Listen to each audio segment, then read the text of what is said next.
This is Sailing's weekly highlights show, The World on Water, May 9th, 2025. These videos have been released in the past 7 days. The World on Water has uploaded. Disappointed to miss out on winning the 2024 circuit title after coming into the last event of the season in Valencia with a solid points lead, Tony Langley's world champions Gladiator crew started their assault on the 2025 title on the best possible footing as the 52's SUPER Series Saint-Tropez Sailing week opened with 2 excellent races on the Gulf of Saint Tropez.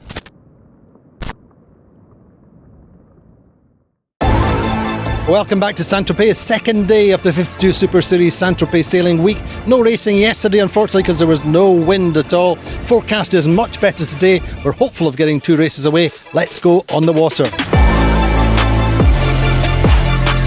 So after 2 general recalls, the fleet really is quite nervous for the third start. Wind is at 205 degrees, about 8 to 9 knots. It looks to be a great start from Pittwater, which is bow out early on. Gladiator to get to the right early on the upwind, but disastrously for Pittwater. They are judged to be UFD and they're disqualified and have to sit the race out. Top mark is Gladiator leading actually quite comfortably. Allegri round in second, Crayola in third, American Magic in fourth, Gladiator jibe set.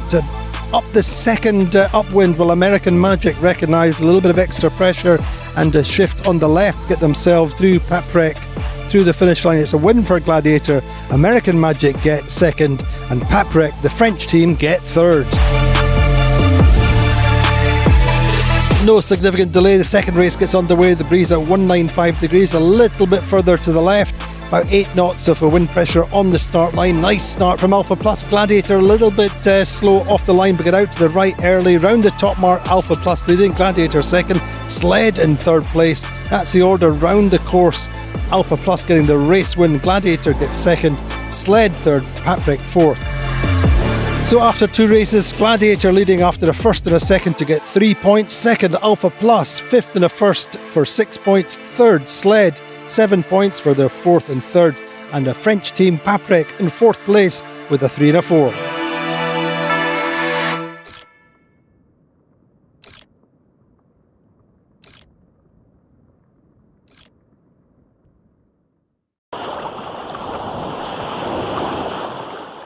A light northeasterly breeze on a warm, sunny day set the scene for the 2025 Pittwater to Coffs Harbour Yacht Race start off Barrenjoey Headland at 1 p.m. today, with mono and multi-hull boats of all sizes and weights, inclusive of 2-handed entries, vying for line, overall and division wins in the 39 SUP R equals X slow TH SUP edition of the 226 nautical mile East Coast Classic. Well, it was some of the funkiest weather conditions that I've ever seen in 40-odd years of sailing. And we committed very early to going out east, and there were times there where we thought, golly, this is a little bit crazy, but in the end it all worked very well, and the crew held together, and here we are, first here.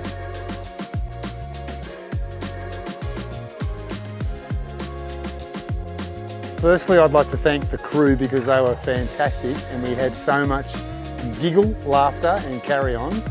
It was just like really good camaraderie, great cheer on the boat, even when we were finding ourselves in windless holes, which we tend to find every one of them on the racetrack. Other than that, it was the best time I think I could ever had on an ocean race.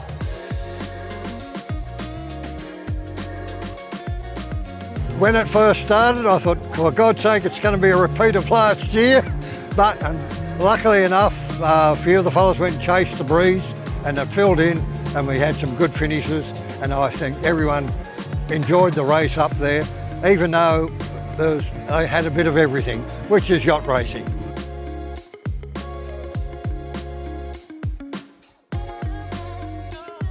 We had one bowman that pretty much did everything, Ali Hunter, who's probably the best bowman I think I've ever gone to sea with, and the hardest working person. So he did all the physical work, and then we would do the easy things like steer and discuss where to go. I was nicknamed the snack man in the end. Or the Labrador. He was just trying to eat food all the time. Hitting a few rain squalls, and then the old reality of this offshore racing and how tricky it can actually be sort of set in. And then you started questioning what we were doing out there when we were sometimes going backwards. We did a little bit of a 360 unintentionally out there. But you know, you took the good with the bad, and as you do with sailboat racing, and we made it here, that's the main thing. So as a team, we were all pretty happy, I'd say.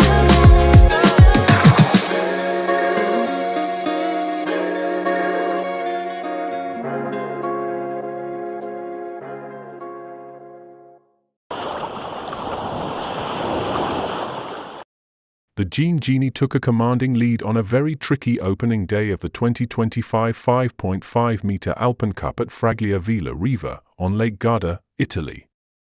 Aspire ends the day in second with Girls on Film in third. The race wins went to Artemis, Aspire and the Genie.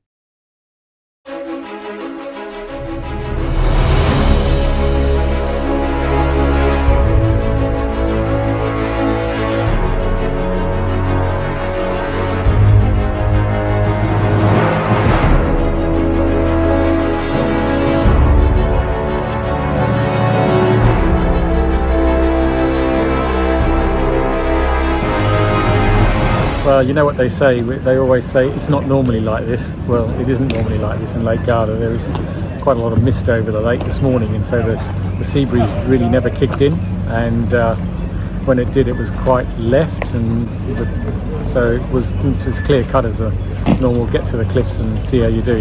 But it was a good day's racing. You know, we had anything from sort of 10 up to 14 knots. Good day for us, we were pretty happy. Rory Scott was pretty adamant about what he wanted to do and which way we wanted to go, so sometimes we took some pain at the start. Gave away quite a lot of bias on the first race in order to get to the right, and initially after the start it looked pretty horrible, but you know, Lake Garda is one of those places that if you believe in getting into the cliffs, then you've just got to get into the cliffs. But it was interesting that the pressure was a cold breeze, and the lighter left-handers was warm breeze, and you could actually feel the shift coming by the temperature change rather than seeing it. So it was I mean, what a fantastic place to sail, but tough.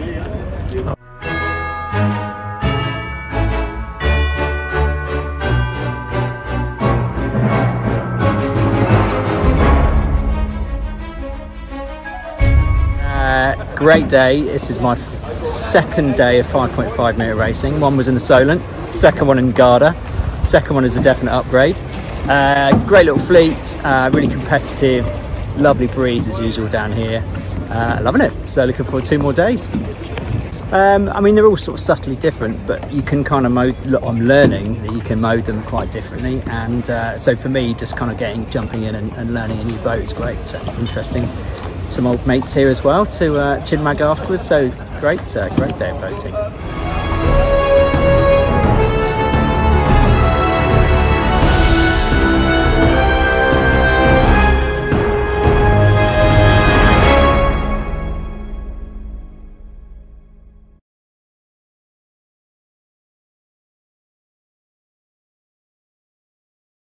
From the Baltic to the Adriatic, 7 iconic cities, one race connecting Europe through sport, passion, and purpose.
Antigua, May 1st, 2025, was all about the youth sailors at Antigua Sailing Week on Day 4, Falmouth Ocean Club Y2K Race Day.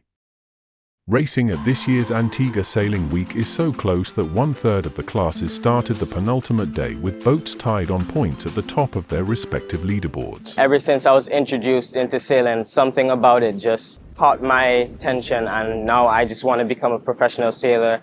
Antigua Sailing Week and the Y2K program is a perfect partnership, and it's where we try to pair our youth sailors with the sailors who are participating in Sailing Week. The Y2K program really allows youth to meet new sailors. In this sailing world, it's good to have connections and build bonds with different boats. Antigua is full of young, very good sailors. We have Isaiah, we're lucky to have him. Not only does he bring his skill and his passion to our boat, he also brings local knowledge. It targets children from ages 14 to 25. This year we have over 20 persons participating. I always in for youth to participate on Kialua. If they train or not, it doesn't really matter. Many tasks on board, but it's good muscles also for grinding. Since my son has been involved, I have seen a lot of growth, the confidence, the teamwork skills, partnership, and willingness to compromise. Isaiah is usually mid-bow and bow assist, always shows up early, stays late, helps the whole crew with prepping the boat. As I said, it's a real joy to have him. He's a very passionate sailor with high aspirations, and there's no reason he won't achieve those.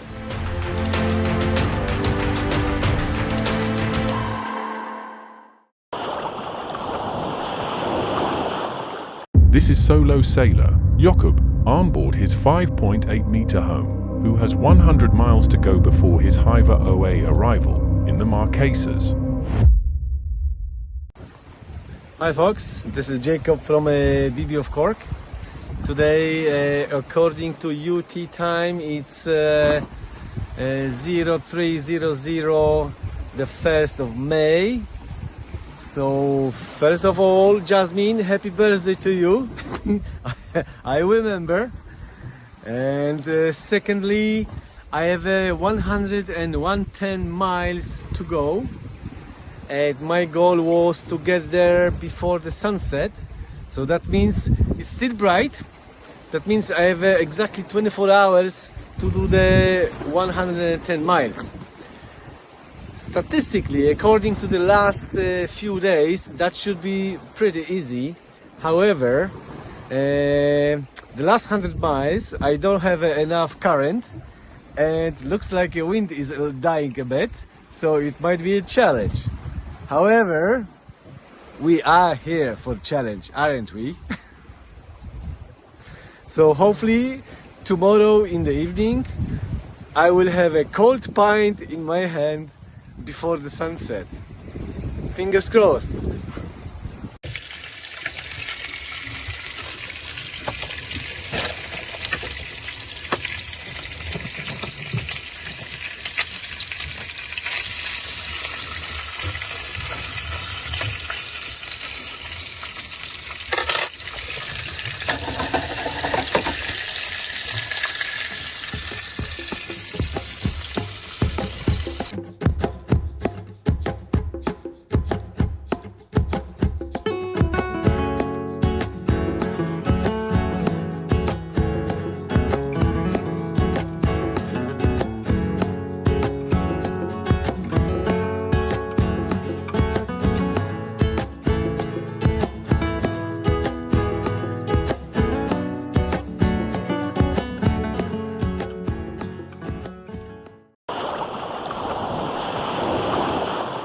It was the first day for the Maxi fleet.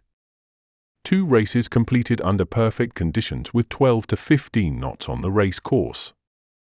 Magic Carpet E took the lead at the 21st Sandberg Palma Vila.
making what proved to be the decisive winning move on the final run of the second and final race today. Britain's Tony Langley and his world champion crew secured overall victory at the first regatta of the 5-event 2025 52's Super Series season, the 52's Super Series Saint-Tropez Sailing Week. Beautiful Sunday morning here in Saint-Tropez. It's the last day of racing in the 52's Super Series Saint-Tropez Sailing Week. At the top of the table, Gladiator leading by 3 points. 3 races we're hoping for, but let's see what happens. Let's go racing. Hopefully. Well, after what seems an age of waiting, race number 3 gets away in a breeze of 0.55, about 7 knots on the start line. A very, very even start. No immediate bias off the line, and really up the first beat. Well, Alcedo do really quite nicely. They start very well, and then really it's in the top third. The approach to the windward mark is really key. Alcedo got round first, Sled second, Allegra third, and that really is the order all the way through the race. The Italian team Alcedo joining the Super Series for their first ever regatta, get a race win in race 3. Through the line second are Sled, Allegra in third, and going into the final race it's all tied at the top between Gladiator and Sled on equal points. So the big deciding race, race number 4, little bit more wind pressure but some blue skies off the start line. Well, it's a pretty even start. Sled, Gladiator and Alpha Plus all go out to the right. American Magic do really nicely up the middle of the course. They give themselves a nice lane and get some good speed. They lead round the top mark, Preveza second, Sled around the top mark in third. Gladiator are quite deep, and it all goes down to the second run. Sled and Gladiator split. Gladiator come back at Sled on starboard and force Sled to go back out to the right, and that proves to be the winning move for Gladiator. For the regatta, American Magic get through in first, winning the race. Preveza second, through in third are Gladiator, Sled in fourth. So after just 4 races in Saint-Tropez, top of the table, winning the first regatta of the season is Gladiator on 12 points. Second are Sled, missing out by a single point on 13, and third, American Magic on 18 points.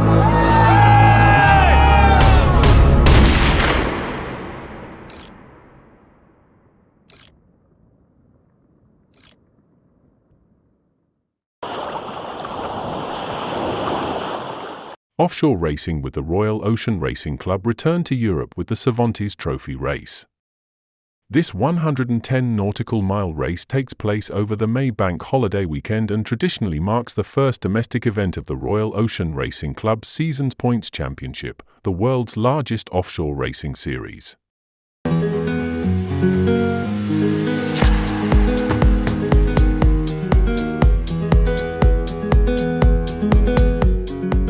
We just started the Cervantes Trophy. We're doing quite well. Super light breeze. The boat loves it. So everyone's switched on and going fast.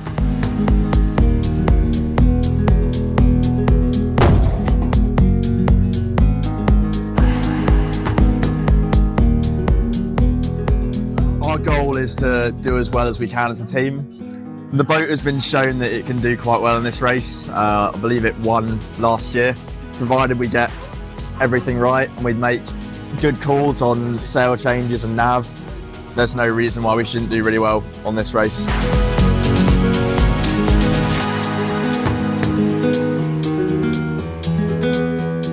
I love two-handed sailing, the challenge it gives, the freedom you have, and the kind of coordination between the two of you. It kind of gives that buzz to me. And so yeah, this year back in two-handed for another Fastnet.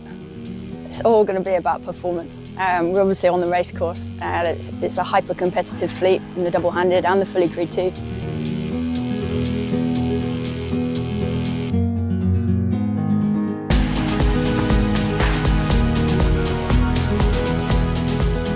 Tricky conditions. You see not much wind, but we having like 2 to 5 knots and doing quite good on the A1, and we expect later a fast race because the wind is picking up. And here we are in the lovely Solent, all sort of here to prepare and train up for the Admiral's Cup. We brought the boat over already in November, and then in January started quite a bit of maintenance on the boat. But the whole idea was to have it ready for the Easter Challenge, then do Cervantes, Myth of Malum, the IRC Nationals, Morgan Cup, and then the Admiral's Cup, to really sort of to step by step train up and understand and get better understanding of the Solent. And it's all about learning and perhaps getting used to somewhat colder water.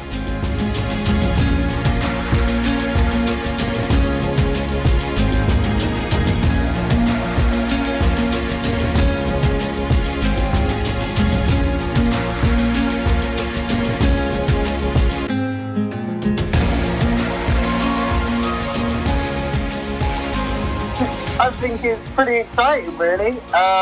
First big offshore race of the year. And it's like, yeah, out of 100 boats to win it, we saw the conditions and we knew it was going to be one for our boat, like 3,300. So we just knew we had to send it. And that's what we did.